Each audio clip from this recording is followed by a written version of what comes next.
Dua mobil bak terbuka yang membawa puluhan murid pesantren terguling di Jalan Boulevard Green Lake Cipondo, Kota Tangerang, Banten. Sedikitnya 3 penumpang tewas di tempat dan puluhan lainnya mengalami luka serius.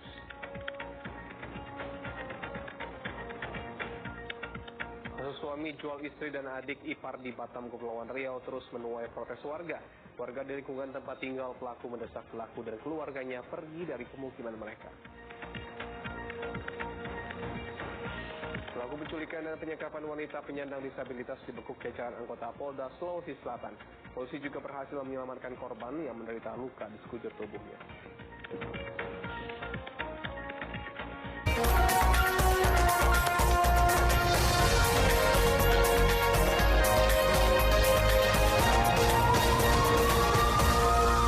Halo, selamat malam pemirsa. Astra Syadi kembali menemani Anda di Patroli Malam.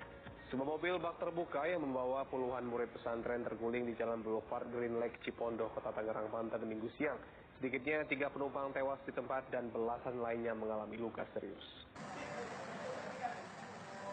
Keenam tersangka anggota komunitas parking yang memiliki aktivitas kegiatan seksual menyimpang tukar pasangan suami istri atau swinger akan diperiksa kejiwaannya. Hal tersebut untuk mendalami proses penyidikan guna mengetahui apakah ada kelainan jiwa terkait orientasi seksual yang sangat menyimpang dan tidak lazim tersebut. Selama masa penyidikan, satu tersangka yakni TH, pria berusia 53 tahun, langsung dilakukan penahanan. Sementara 5 orang tersangka lainnya statusnya naik menjadi tersangka dan dikenai sanksi wajib lapor. Penahanan tersangka TH dilakukan lantaran TH sebagai admin yang membuat grup sparkling di media sosial WhatsApp dan mengumpulkan anggota yang semuanya pasangan suami istri resmi. Selain melakukan pemeriksaan kejiwaan, polisi masih terus melakukan pelacakan anggota grup lainnya lantaran usai kasus ini terungkap, anggota di grup tersebut banyak yang tiba-tiba menghilang.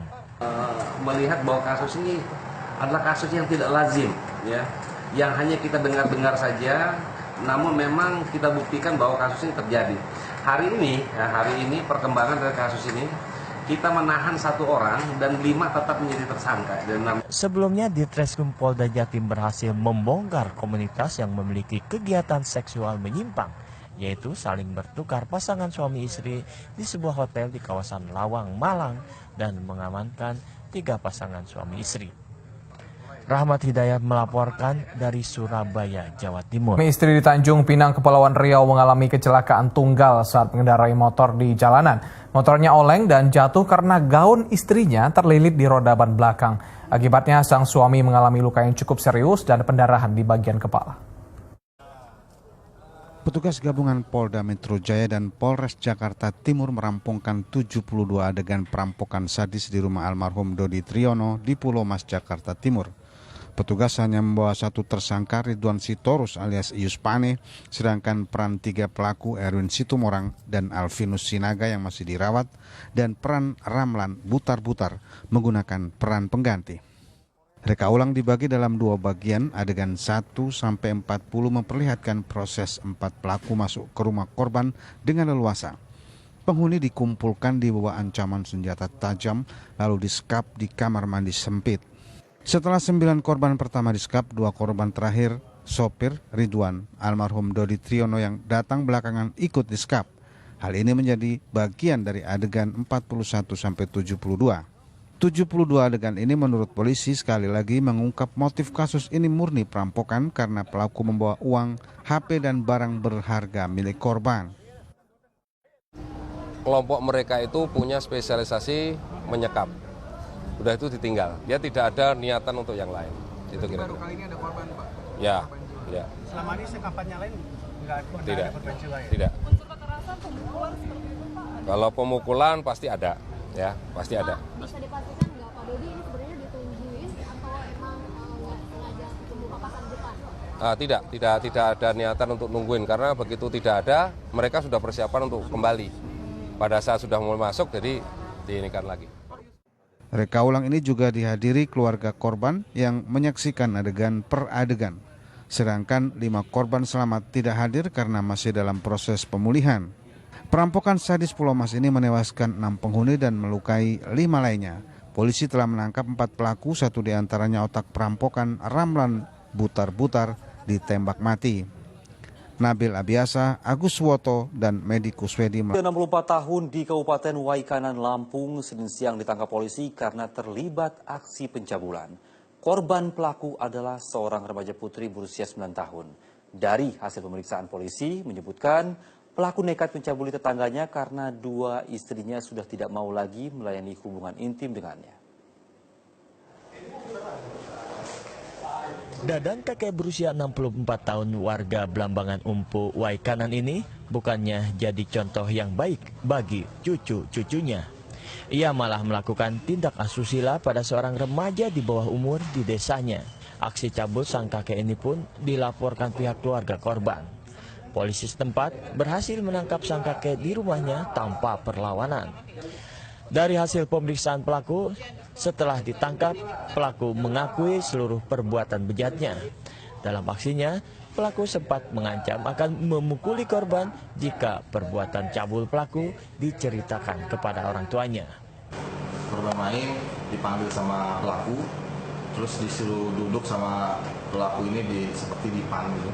Nah, di sana dipegang-pegang, angkatnya sampai kemaluannya. Pelaku mengaku nekat mencabuli korban karena 2 istrinya yang sudah tidak mau lagi melayani hubungan intim. Kakek Dadang kini harus menghabiskan sisa usianya di dalam penjara. Undang-Undang Perlindungan Anak dengan ancaman hukuman 15 tahun sudah menantinya di depan mata. Ari Susanto. Pasca terungkapnya kasus perilaku seksual menyimpang tukar pasangan atau swinger, anggota Subdit Renakta Ditreskrim Polda Jawa Timur masih mendalami penyidikan terhadap 6 pelaku komunitas seksual menyimpang swinger yang telah diringkus. Tim penyidik melakukan tes kejiwaan terhadap 6 pelaku guna mengetahui penyebab kelainan seksual tukar pasangan suami istri tersebut. 3 anak korban penyekapan adalah KN 13 tahun, ZS 11 tahun, dan DN 6 tahun. Mereka disekap oleh AL, ibu kandungnya sendiri warga Bululawang, Malang, Jawa Timur. Korban tidak hanya dilarang bergaul dengan orang lain, rumah tempat mereka disekap tertutup rapat, bahkan jendela rumah dipaku dari luar supaya ketiga korban tidak bisa melarikan diri. Terungkapnya kasus penyekapan 3 anak itu berawal dari kecurigaan warga sekitar karena tidak pernah melihat ketiga anak AL. Setelah rumah AL digerebek, ternyata ketiga anak kandung AL disekap di ruang gelap dan tanpa cahaya matahari. Posisi rumah tertutup rapat, bahkan cahaya aja tidak ada. Pak, anak tersebut kondisinya ini sangat memprihatinkan sehingga kita perlu gerak cepat untuk ketiga anak itu segera kita evakuasi dan ibunya kita periksakan di rumah sakit jiwa. Kondisi fisik sementara ya kurus karena mereka mungkin tidak kena cahaya, kurus dan sedikit pucat. Tapi ya tidak sing drastis seperti itu, enggak. Ketiga anak korban penyekapan saat ini dirawat oleh ayah kandung mereka, sementara AL, ibu kandungnya, dibawa ke rumah sakit jiwa Lawang untuk mendapatkan perawatan medis karena diduga mengalami gangguan kejiwaan. Nurah bersama kami di Patroli Malam. Pemirsa, bayi mungil yang baru berusia 3 hari Senin kemarin ditemukan warga di depan pintu sebuah rumah liar Pemda 2 Batu Aji Batam. Diduga pelaku membuangnya adalah orang tuanya sendiri. Saat ini bayi berjenis kelamin perempuan itu dirawat di rumah sakit. Bayi perempuan yang masih berusia 3 hari ini ditemukan keluarga Robinson Sinaga di atas kursi teras rumahnya di Pemda 2 Batu Aji Batam. Bayi ditemukan terbungkus kain. Di dalam kain gendongan itu ditemukan juga susu bubuk dan peralatan bayi. Selain itu ada juga secari kertas yang berisi pesan dari pelakunya. Nah, di dalam bayi tersebut ada secari kertas yang bertuliskan bahwasanya mereka menitipkan bayi karena tidak bisa memberi makan dan mereka titip nanti dikasih nama Rosinta Christian S. Saat ini bayi dirawat di Rumah Sakit Umum Daerah Kota Batam dan kondisinya sehat. Polisi kini masih melakukan penyelidikan guna mengungkap siapa orang yang tega membuang bayi tersebut. Saugi Sahab melaporkan. Perbuatan yang dilakukan seorang wanita muda di Lamongan, Jawa Timur ini bukannya merawat darah kandung yang baru dilahirkan dengan penuh kasih sayang, tapi malah membuangnya di sebuah empang. Beruntung sang bayi berhasil diselamatkan warga dan segera mendapat pertolongan. Warga segera membawa bayi ke klinik Ashifa untuk mendapat pertolongan medis. Beruntung bayi berjenis kelamin laki-laki yang baru dibuang oleh ibu kandungnya di sebuah empang ini akhirnya dapat diselamatkan. Masih hidup. Dari hasil penyelidikan polisi akhirnya terungkap, ibu kandung bayi adalah LU, seorang wanita muda, warga desa Warukulan, Kecamatan Pucuk. Pelaku merupakan anak pang yang takut hubungan gelapnya diketahui oleh orang lain. Oleh polisi, LU juga dibawa ke klinik Ashifa untuk mendapat perawatan medis. Kasusnya kini ditangani tim penyidik Polsek Pucuk. Safari Ranujaya melaporkan dari Lamongan, Jawa Timur. Informasi tadi sekaligus menutup jumpa kita kali ini. Ingat selalu kenakan masker agar tidak tertular COVID-19. Akhirnya atas nama kerabat kerja yang bertugas, saya Nurul Cinta pamit undur diri. Jangan beri kesempatan pada setiap aksi kejahatan.